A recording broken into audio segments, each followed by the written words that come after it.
Guys, nandito ulit ako, no. Ngayon lang ako ulit nag-vlog kasi marami akong ginawa. Today is Monday, tapos nung weekends marami akong ginawa, lalo na nung Sunday ba yun o Saturday. May na-meet ako sa Bumble, no. Masaya ako kasi sobrang perfect nung na-meet ko. Para sa akin, sobrang perfect na siya para sa akin kasi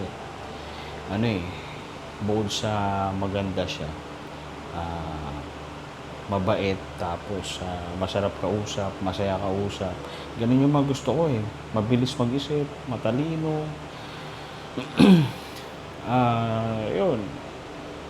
Nag-date kami. Nagkita kami sa Starbucks Cubao. Nag-coffee lang kami. Tapos, ang nakakatawa pa nga nito, no, ako yung umorder. Tapos yung order niya hindi ko masabi sa waiter. Kaya, alam ko hindi ko masasabi sa waiter yun. Kaya, pinasend ko na lang sa kanya kung ano yun. Mahaba kasi yung order niya eh. So, may ganun pala talaga, no. Ako, Amerikano lang lagi sinasabi ko. Pero yun sa kanya, sobrang haba. Tapos, yun, pinakita ko na lang sa cashier yung order niya.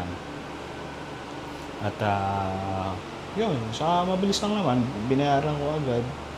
At mga ilang minutes lang, dumating na. Ay, di, pinakuha na, no. Okay kausap yung ka-date ko nung Saturday ba yun o Sunday? Kung maalala. Saturday. Tapos yun, yung Starbucks pala yun sa Gateway 2, no? Hanggang alas 9 lang. So, parang kailangan mo na ring umalis agad kasi parang nakakaya naman dun sa empleyado na naglilinis ng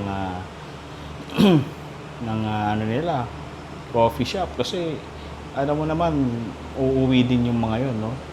At Sunday pa, di ba? Baka may mga inahabol silang MRT, LRT, di ba? So, umalis din agad kami. Naglakad-lakad muna kaming dalawa. Hindi yung empleyado, yung ka-date ko sa Bumble, no? Naglakad-lakad muna kami dyan. Kung saan may maliwanag na lugar sa Cubao, dyan sa Araneta City, naglakad lang namin habang nagkwekwentuhan. Parang hindi ko nga napapansin yung oras kasi dahil sa saya ng usapan namin, no, ang gaganda ng topic namin. Pumunta pa kami sa Coffee Bean, yan. Naman kami doon, nag-tea. Yung nga dahil sa hindi namin namamalayan yung oras, parang alas 2 na ata kami natapos. Kasi after Coffee Bean, pumunta pa kami ng McDo. Tumambay pa kami doon sa labas. Marami kasing table dun eh. Nagustuhan ko talaga yung ka-date ko, no, kasi imagine, no, sinamahan pa rin niya ako hanggang 2 a.m., 3 a.m., parang gano'n. Sa pagkakalam ko 2 a.m. ata. Tapos kung hindi ako okay para sa kanya, no, uuwi rin siya agad eh. Pero umabot kami ng parang 6 na oras. Alas 6 kami nagkita. So imagine, parang 10 oras kami magkasama. Parang hindi nga ako nauubusan ng kwento eh. Ang dami ko nakwento sa kanya, marami rin siya nakwento. So parang halos magkakilala na kami ng lubusan eh, no. Ang kailangan na lang talaga namin marami pa kaming puntang lugar para at least magkakilanlan na. Kilalanlan. Basta ganun. Yan, okay siya. Kaya nung Sunday night, nagtawagan kami. Matagal di kami nagtawagan at medyo nakakatulog lang ako, pero ayoko pa rin ibaba yung phone eh. Tapos siya nagsasalita pa din. Pero ang ending nun, ako na yung sumuko talaga. Sinabi ko na kailangan ko na matulog. Pero siya, gising na gising pa din. Sanay kasi siya kasi ang work niya panggabi. Ayun, sana magkita pa kami lagi. Para, gusto ko talaga kasi siya, guys, no? So, may bala kaming puntahan.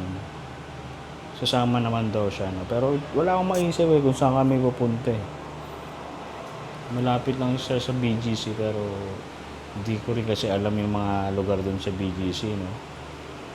Kaya kailangan ko pang mag-research about BGC, kung saan yung parking, di ba? Kung may suggestion ka, sabihin niya na lang sa akin. Ayun, okay naman talaga yung nangyari at ang naiisip ko lang talaga sana siya na kasi parang masaya ako pagkasama ko siya. Parang nakakalimutan ko yung mga kailangan kong gawin, kailangan kong isipin sa trabaho, sa comedy, di ba? At mukha namang supportive siya, no? Yun yung maganda kasi sa relationship dapat supportive kayong dalawa sa isa't isa kasi hindi lang siya nakakatulong sa partner mo yung din sa in spirit, di ba? In spirit, kumbaga kahit wala ka dyan, absent ka, pero alam mong supportive siya sa ibang way, pa din siya, nakaka-boost pa rin siya ng confidence mo. Maganda yung nangyari, no?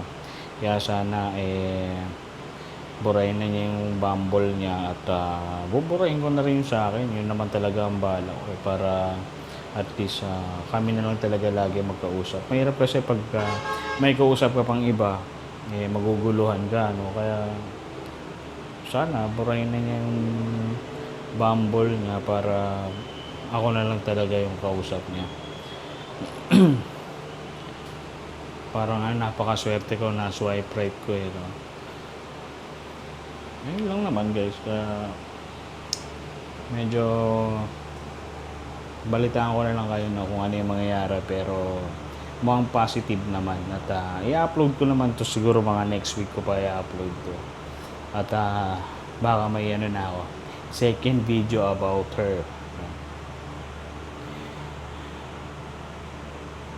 Hanggang ngayon naalala ko pa din. Ayun pa nga pala, no, dumating din yung time na nahawakan ko yung kamay niya. Talaga hiningi kong hawakan yung kamay niya. So binigay naman niya kasi hindi ako yung yung biglang nangahawak ng kamay, no. Kaya ako talagang in-offer ko yung kamay ko sa harapan niya. Then yun, inabot niya yung kamay niya. Ang lambot nga ng kamay niya, guys. Gusto ko na nang iuwi yung kamay niya para ayun, tapos sinubukan kong umakbay kasi para magpapaalam na kami sa isa't isa. Sasakay na siya ng Grab. Tapos ako maglalakad ako pa uwi kasi malapit lang ako sa sa pinuntahan namin, no. Ayun, so nagulat ako nung pasakay na siya, nung dumating yun na yung Grab car, lumapit siya sa akin para yumakap. So yumakap din ako, kaya parang para sa akin yun yung pinaka magandang date na na-experience ko sa buong buhay ko. Yun lang naman muna, guys, no.